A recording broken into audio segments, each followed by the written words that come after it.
Shalom semua.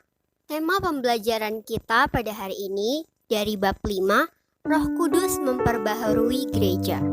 Sebelum memulai pembelajaran kita, mari kita satukan hati kita bersatu di dalam doa.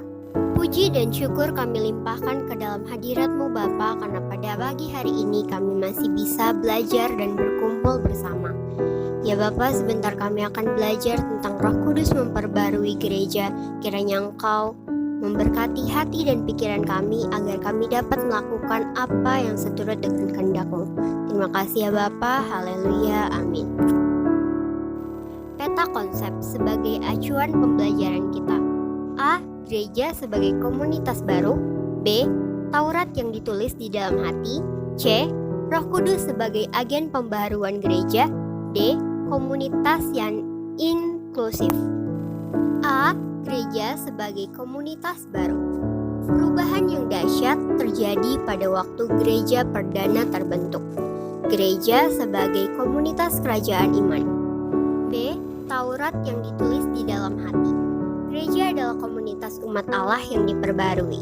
Para pengikut Kristus tidak lagi hidup berdasarkan perjanjian yang lama, didasarkan pada Taurat, melainkan sebuah perjanjian yang baru.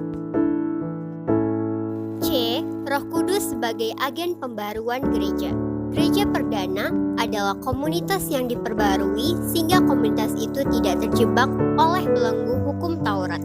Orang-orang Kristen kemudian diharuskan mengikuti peraturan sebagai berikut: menjauhkan diri dari makanan yang telah dicemarkan berhala-berhala, dari pencabulan, dari daging binatang yang mati dicekik, dan dari darah. Kisah Para Rasul 15 ayat 20.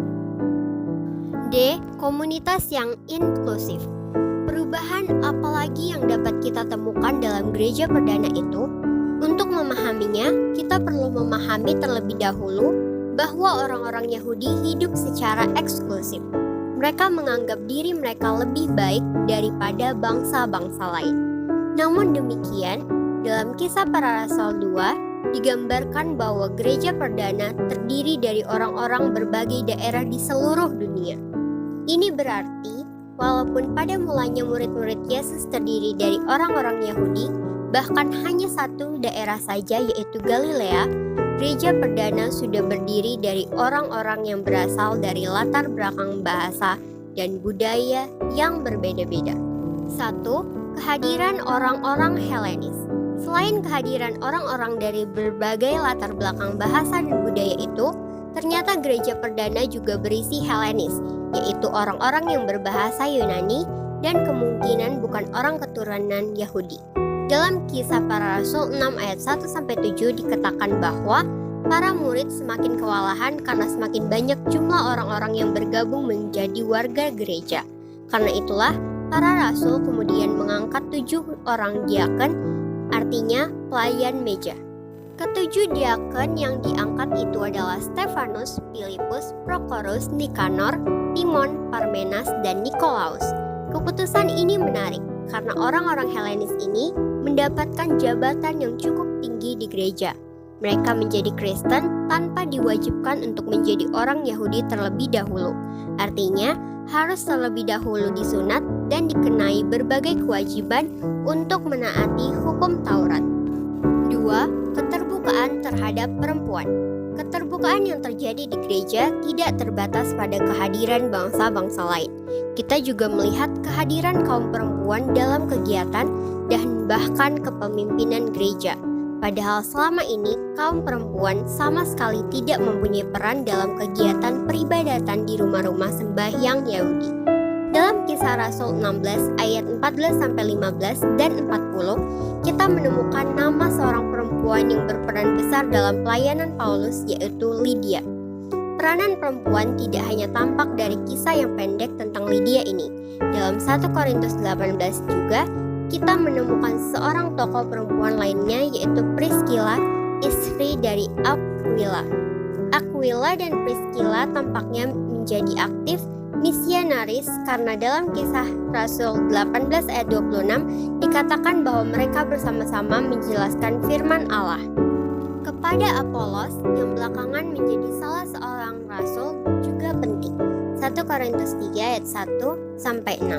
Dalam surat Roma disebutkan nama-nama tokoh perempuan lainnya yaitu Eunice.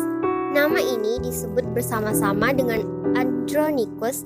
Mereka berdua ternyata pernah dipenjarakan bersama-sama dengan Paulus karena pelayanan mereka.